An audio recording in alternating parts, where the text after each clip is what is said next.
The disciples did what they could in order to stay alive in the middle of the storm.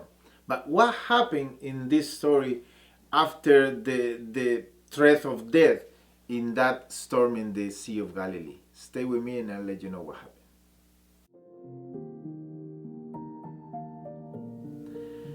So suddenly they remembered Jesus, that he was in the same boat. So they looked at him and he was sleeping, very comfortable, sleeping in the middle of the storm. So then they approached him and with reproach, they woke him up. Do you not care that we are about to perish? That's the same reproach that we do to Jesus many times. Because when we are going through difficult times, when we are suffering, when we think that nothing that we are doing is working at all, then we claim to God and say, do you not care that we are suffering? And our suffering is so hard that we feel that we're going to die.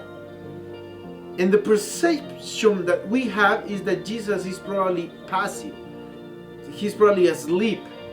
But he's doing nothing for us. That's the way we think. That's the same reproach. So Jesus stood up and he rebuked the wind and the waves, and the calm reigned in the sea in that very moment. So then, kind of fearful and confused, the disciples began to ask to each other, who is this that even the waves and the winds obey him? They knew through the book of the Psalms that only God had the authority over nature.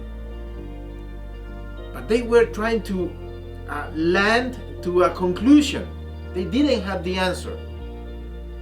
That answer should be given by themselves in a personal way. Who is this that even the waves and wind obey him? That same question you have to answer today for yourself.